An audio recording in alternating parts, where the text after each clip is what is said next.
So first we're going to look at social organization and looking at a couple different species and how they live within the hive or the colony. We study social behavior. What social behavior is looking at how two or more animals interact with each other, and we actually glean a lot of information from these animals, whether it's the way in which our airlines design how to move planes in and out of airports so quickly, or how to create in a factory to be as efficient. So we study these different colonies that have massive amounts of different individuals, but are still very efficient and effective in the way in which they're living. The first one we're going to look at is the social organization of honeybees. So what's really interesting about honeybees is no member in the hive can really survive without the others. Every bee has a job, it has a purpose. Their nests are above ground, as you know from beehives. So we are really able to watch what they do, and so we can mimic their processes. They are made up of a queen. The queen is going to be large, very noticeable. That is the only female who has the ability in which to lay the eggs, and she controls just about everything in the way the beehive operates. Then there's the rest of the bees, and the majority of bees are actually going to be female, but they are going to be sterile. They're the ones who are going to perform the jobs, like the household duties. They'll be the ones who go out and search for nectar and pollen as their food sources. They're going to make the wax of the honeycomb, and they're going to make the honey that needs to be secreted into the honeycombs for the eggs as well. And they're going to feed and protect the young as the young are being reared. They do have males. There are not many of them. They are called drones because really their only purpose is to mate, is to fertilize the eggs that the queen lies. And what's really interesting is the males come from unfertilized eggs. And so in the bee colony, you actually don't need a female and male to produce a bee. But males come from just the egg itself, but not having been fertilized. Now, how do they determine what type of bee? Is it going to be a queen bee? We talked about how it's going to be a male if it doesn't get fertilized, and then if it's going to be a worker. It's all influenced by the diet that the females are feeding to the eggs within the honeycombs. So the queen's going to lay the egg into the cells of the honeycombs, and if the eggs remain unfertilized, then it's going to develop into the male, no matter what you feed it. If the egg is fertilized, it will become a female. And depending on the type of food it's being fed, that is going to determine what type of larva it's going to grow into. So a worker diet consists of the first few days you get this what's called royal jelly. It's really nutritious. And then they're going to switch over to a pollen nectar blend, which is what we call honey. If it is going to be a queen diet, so they know that a new queen bee needs to be born, or the hive is getting too big, so they're going to need to swarm, whatever it is. So there's going to be a new queen. They stay on that royal jelly diet, which is nice and fattening, because the queen bee is the largest bee within the hive itself. So the queen bee, or the soon-to-come queen bee, will be the one who gets the royal jelly the entire time. Now, the queen does control the hive, and she controls it via secretions of pheromones. And it's really interesting. So she'll secrete a pheromone on her body that the worker bees, as they come in to communicate with her, will rub up against her and get those pheromones. And those pheromones are actually going to inhibit ovarian development within the workers and the females, so that they stay infertile and can't have the possibility of laying eggs, which is pretty interesting. And as I'd mentioned before with swarming, when you get a hive that is too big, the queen, you'll actually have two queens, and the hive is going to split, and one set is going to swarm out to a new hive, and then the new queen is going to stay behind with the remaining smaller selection of bees to continue the hive that was existing.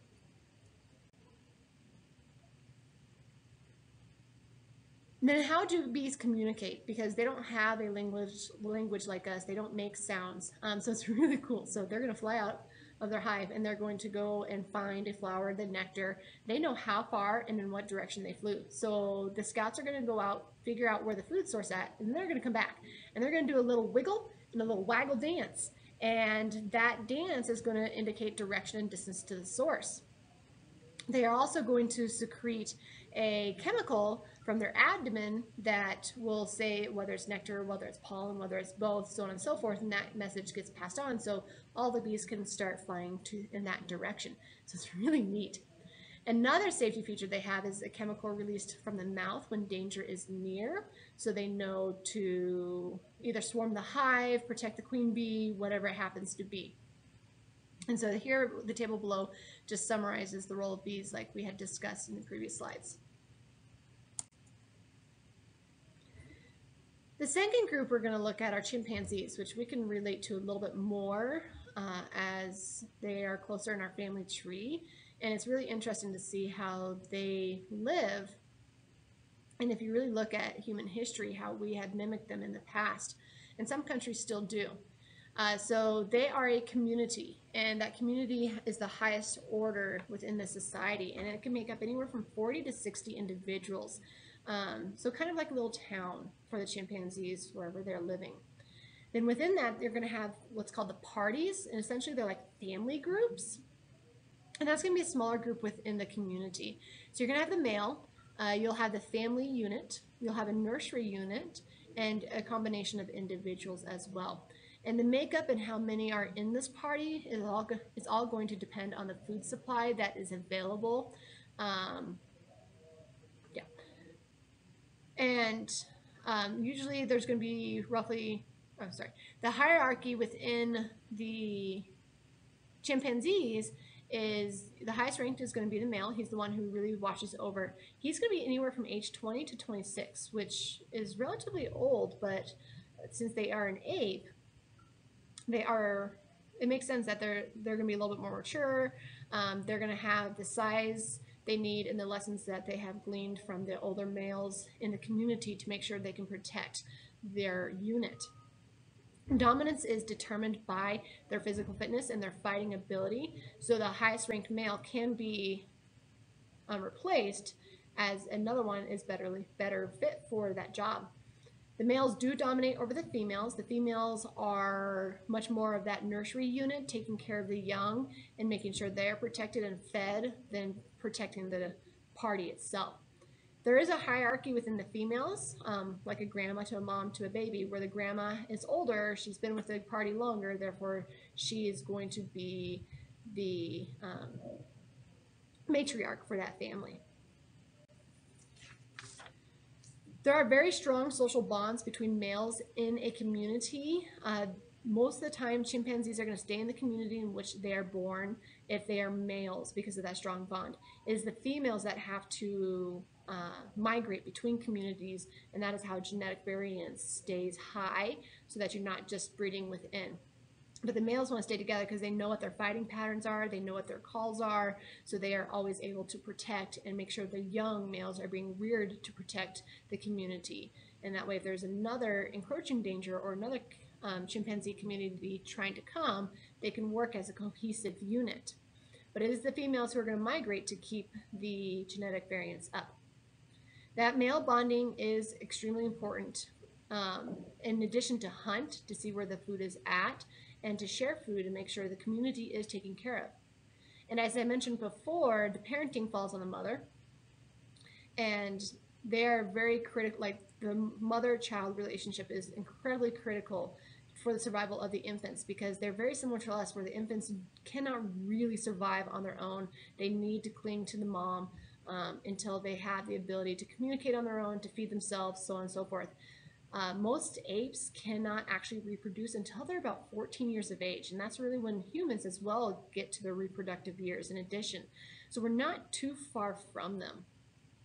And they will communicate via facial expressions, just like we do with smiling, frowning, angry face, happy face, and different vocalizations. And we have started teaching them how to use hand signals as well, so we can communicate in addition, which is showing that they have the ability to think, to adapt, and to communicate with other species, and that isn't just solely placed on the human species ourselves. Next, we're going to look at natural selection and how natural selection has developed for the survival of different species within their community. So looking at natural selection affects the colony as a whole, a community as a whole.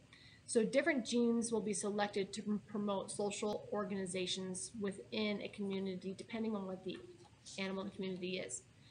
So there could be a gene for pheromones that the higher order, like the queen bee, will secrete to control the workers. And that way there's only one queen bee and you're not going to get a mutiny.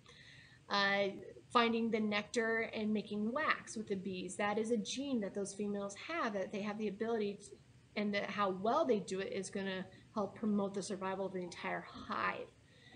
If we look at the chimpanzees, the ability to take care of their young, to feed them, to nourish them, to make sure that they are protected, there are genes, those mothering genes that are part of that, that selects how successful these different colonies and communities survive. There's a really interesting behavior, and it's called altruistic behavior. And essentially, it's putting others before oneself. It's protection of community first and foremost over the individual. You don't really see this too often in human society, but it's really interesting to see how other colonies and other animals really do have altruistic behaviors. The worker bees are altruistic. If you're looking at the honeybees, they're going to help the queen produce the offspring in place of reproducing themselves. And they're going to make sure that those offspring are fed, they're taken care of, and they're taught how to find the nectar. They're taught how to make the honeycombs and so on and so forth. They believed this evolved from what's called kin selection. So the behavior results in a decrease in fitness of the altruist, but an increase in the fitness of the closest relative. And so you're constantly making sure that the strong survive and move forward and reproduce so that the whole colony will have the potential to survive. One example is the Belding's ground squirrel. So what happens if a predator is going to approach? One squirrel is going to sound an alarm, which is a high-pitched call, and that's going to alert the rest of the population. And the alarmed squirrel is more likely to be killed because it's going to give away its position, and that's what makes that alarmed squirrel altruistic. It is willing to put itself in face of danger to save the entire community in which it lives in. What is really interesting is the calls are predominantly performed by females. And so the reason being is they are going to live closer to the relatives. And so they're going to be able to get the relatives out. The relatives are going to be able to hear the call and get out as needed. And for males tend to live further away from the community because they're going to be the ones out there hunting and getting food and so on and so forth as needed. The alarm squirrel does not increase its own fitness because it's more likely to sacrifice itself to save the community. But it is increasing the fitness of its relatives because the relatives are going to be the ones who are going to reproduce and survive the situation in which they're given. Now, what's really interesting is if, let's say, a predator comes in from behind where the alarm squirrel is at and kills the relatives, the alarm squirrel will not give an alarm call because they need to survive in order to reproduce, to pass on their genes. And so they know what situations their colony is in so they can make the correct decision. The next one, which we'll see at the zoo, are the naked mole rats. Now these guys are ugly little critters. They live underground and they've created little tunnels and burrows that they've excavated, and they've got little pods or what are called rooms as they move along. And you'll see these at the zoo with their clear tunnels, but they do this underground. So they'll have little rooms and they'll have a tunnel go off, go have a little room, tunnel go off, so on and so forth. And they're going to be excavated and cleaned by the workers of the naked mole rat colony. So what happens is they are going to go through, and the larger males, or the larger workers are going to stay near the queen and the young to make sure that they are protected if a snake or other predator makes it down into the tubes, while the smaller workers are out excavating and finding food, bringing food back for the young and the queen, so on and so forth. But the queen's going to suppress the sexual behavior of the other females and males, except when she is ovulating. And then she will attract the males. But that way, she's controlling the size of the colony, and she's the only one who is passing on the genes, so on and so forth. Snakes are the main predator. And so what will happen are the workers will attack the snake, and they're going to sacrifice themselves to save the queen and the young. And so a lot of times you could see this in human civilization. Well, we'll save the hierarchy, who we believe, like the president or royalty, and of course children and mothers before ourselves usually. What is interesting about naked mole rats, because you only have one queen, they are actually very genetically similar. And so there's not a whole lot of genetic variety that is occurring. And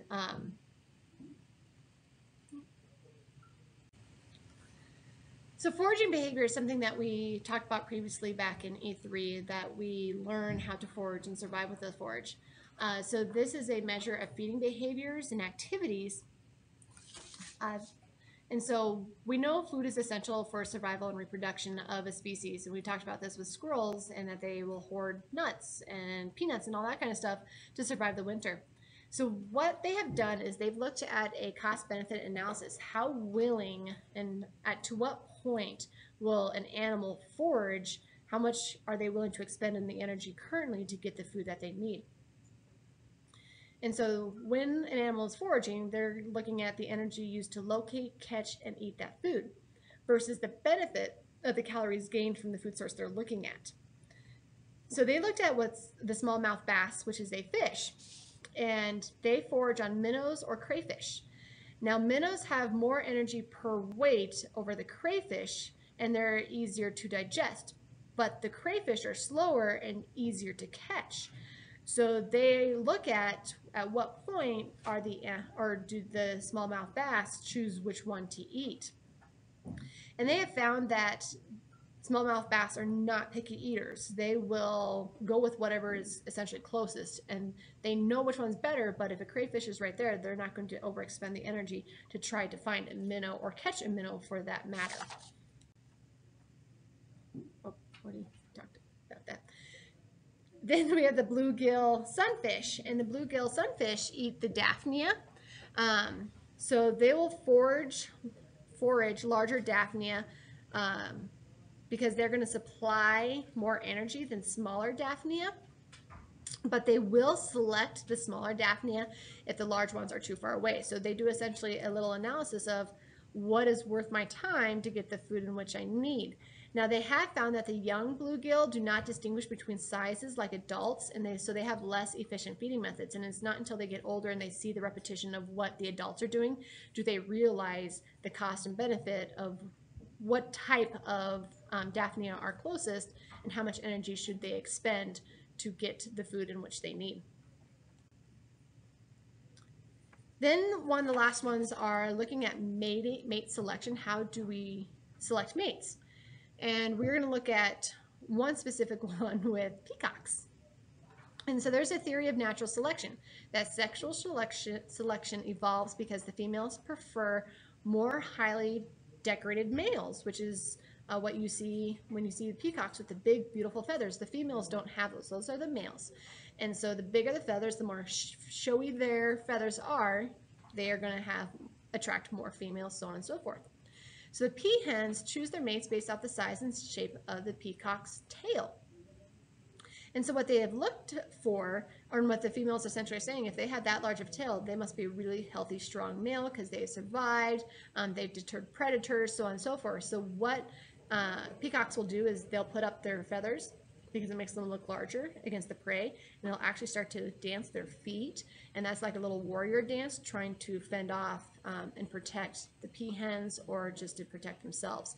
So if you see peacocks actually doing that little dance, that is a territorial, more of a warrior, be aware dance, not that they're necessarily showing off unless there is a female around. And so they have found that there was a correlation between the number of mates and the size of tail, but they don't know what there's not necessarily a causation, because there is the disadvantage that the tails could become too large, too colorful, that they will attract predators. So there's a correlation, but not necessarily causation with the exaggerated tails.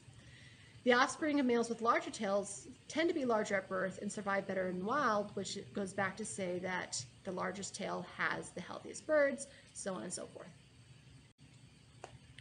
The last concept of E.6 is looking at rhythmic variations. And so this is reproductive rhythm. This is an example is seen in all reef-building species of coral. So the coral is going to release millions of gametes when it's ready to go through reproduction. It's going to release them all at the same time so that it increases the chances of fertilization. And predators become overwhelmed because there's actually more food than they can eat at that time. So again, it's just increasing the chances of fertilization when they go through and reproduce. And then after fertilization, the larva will develop for the coral. The animals will repeat these types of patterns and behaviors daily, monthly, yearly. So you can look at rabbits. Rabbits will reproduce 4 times a year, roughly. Humans have a roughly monthly cycle, so on and so forth. And so we can actually clock reproductive rhythms and rhythmic variations based on the species and the adaptations to the area in which they live. A lot of it's called the circadian rhythm for sleep, so on and so forth.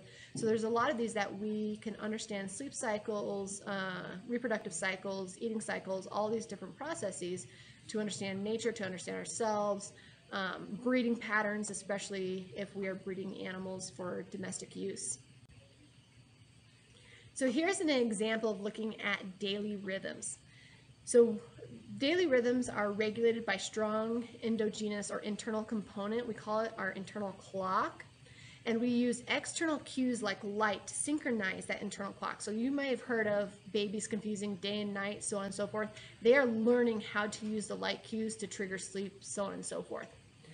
An example is the North American flying squirrel. So what they did is they placed these squirrels in complete darkness or constant darkness. And they looked at their rhythmic activity for the 24-hour cycle without any light. What they noticed, because these squirrels were older, they were not babies, the squirrels continued the same pattern they always did because they still woke up due to their internal clock. They knew it should have been daytime even though it was dark outside. They weren't just going to sleep for 24 hours. They're going to continue with the habits in which they have. And those cycles are normally synchronized with light and dark cycles within the habitats. But without the stimulation of nature, over time, they start to see that the synchronization started to change. So 24 hours was not enough of light and dark. So they started to extend the time, and that shows the adaptability of species depending on what change the environment may have, and they will adapt as needed.